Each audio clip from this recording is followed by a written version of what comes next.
Por el Grupo Parlamentario Junts per Catalunya tiene la palabra la señora Madrera Simí.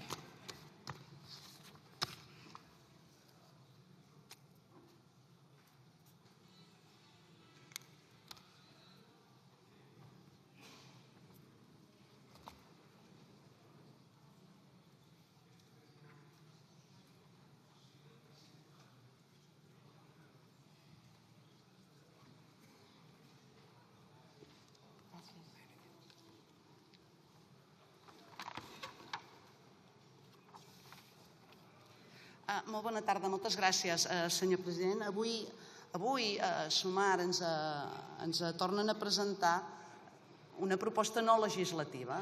Ells que formen part del govern presenten una proposta no legislativa. Ja de bon començament he de dir que ho veiem una mica incoherent, no? Les propostes no legislatives tots sabem que no tenen cap capacitat de transformació normativa, no tenen impacte excepte el propagandístic, que aquest sí, segurament. Vostès, que com a govern tenen la capacitat de poder executar canvis, bé haurien de veure que en cada PNL que presenten aquí a l'hemicicle estan al·ludint la seva responsabilitat de governar en favor d'una ocurrència només simbòlica, d'una forma de fer veure que fan alguna cosa, una mica de postureig. Però, en fi, en tot cas, i respecte a la proposta concreta d'avui en l'àmbit de l'habitatge, que és competència exclusiva, ara parlaré de Catalunya, de la Generalitat i dels municipis. I dic parlaré de Catalunya perquè quan s'arriba al cos de les propostes concretes, després allà ja no concreten en Andalusia. Per tant, quan parlen de llei, es refereixen a tot el territori de l'estat espanyol. Per tant, repeteixo, l'habitatge, que és competència exclusiva de la Generalitat i dels seus municipis. Junts per Catalunya no l'entenem, la seva tossuderia en ignorar la distribució de les competències a favor de Catalunya i encara menys quan tots ho saben, són ben previsibles els de Junts en aquest tema. Quan a Madrid es proposen polítiques públiques que impliquen una intervenció o una regulació que envaeix les nostres competències o que pretén diluir-les o recentralitzar-les, a nosaltres no ens hi trobaran mai, mai.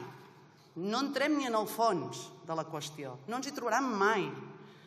Cal que reiterem a cada ple que quan l'Estat envaeix les competències exclusives estan atacant directament les iniciatives pròpies de cada territori, quan tots sabem que tenen des del territori és on apareixen les respostes més adequades a les realitats territorials i locals.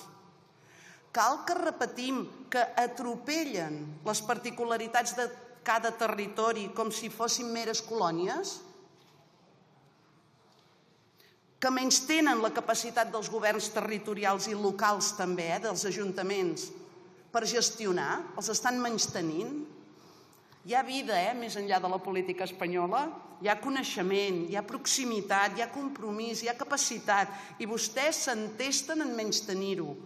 Al final actuen en lògica espanyola i quan ho fan generen conflictes territorials sense sentit que segurament s'haurien d'acabar resolent en els tribunals, el que vostès proposen.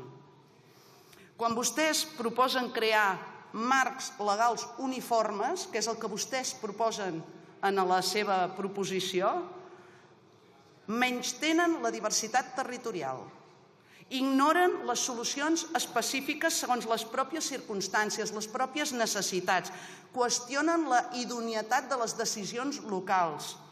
Junts per Catalunya mai, mai, mai validarem que es debilitin les competències catalanes, ni les de la Generalitat, ni dels nostres municipis, ni dels nostres ajuntaments.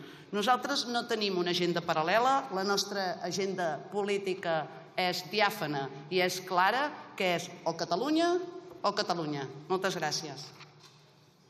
Gràcies.